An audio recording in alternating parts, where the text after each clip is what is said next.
At my direction, the United States Armed Forces conducted an extraordinary military operation in the capital of Venezuela.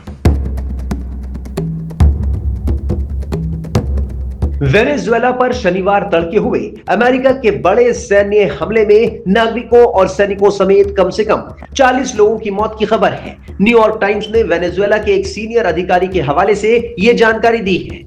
America ने शुक्रवार और शनिवार की दरमियानी रात Venezuela में बड़ा सैन्य ऑपरेशन किया था, जिसमें वेनेजुएला के राष्ट्रपति निकोलस मादुरो और उनकी पत्नी को पकड़ लिया गया।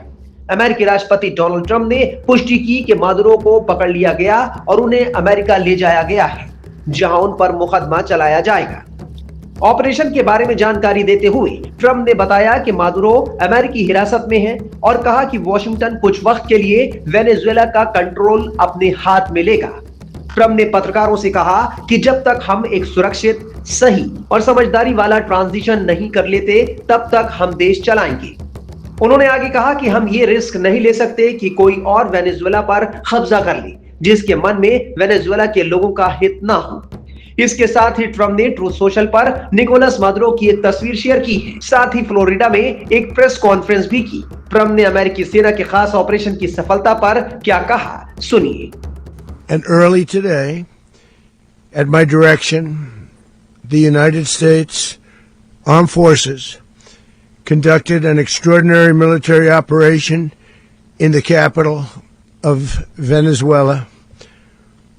Overwhelming American military power, air, land, and sea, was used to launch a spectacular assault. And it was an assault like people have not seen since World War II. It was a force against a heavily fortified military fortress in the heart of Caracas to bring outlaw dictator Nicolas Maduro to justice. This was one of the most stunning, effective, and powerful displays of American military might and competence in American history. And if you think about it, we've done some other good ones, like the attack on Soleimani, the attack on al-Baghdadi, and the obliteration and decimation of the Iran nuclear sites just recently in an operation known as Midnight Hammer. All perfectly executed and done. No nation in the world could achieve what America achieved yesterday, or frankly in just a short period of time. All Venezuelan military capacities were rendered powerless as the men and women of our military, working with U.S. law enforcement, successfully captured Maduro in the dead of night. It was dark. The lights of Caracas were largely turned off due to a certain expertise that we have. It was dark and it was deadly. But captured along with his wife,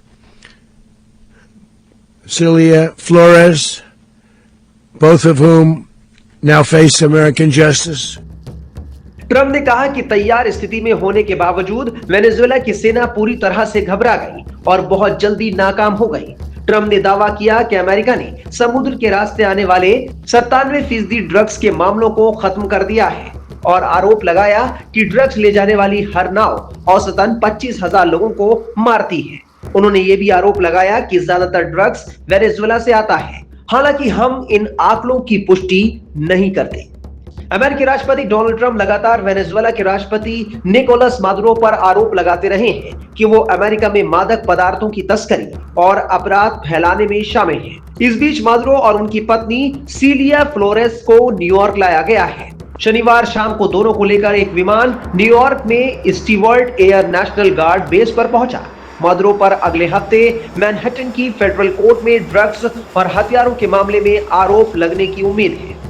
Maduro को गिरफ्तार करके ले जाए जाने के बाद Venezuela में अनिश्चितता छाई हुई है।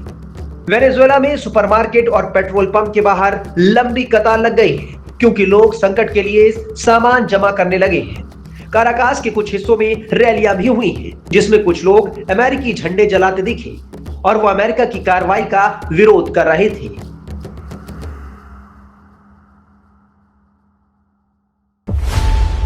खबरों की रणभूमि में यहां शोर नहीं, सोच लड़ती है। जहां शब्द नहीं, फैक्ट्स वार करते हैं और हर सवाल खोलता है सच की नई परत।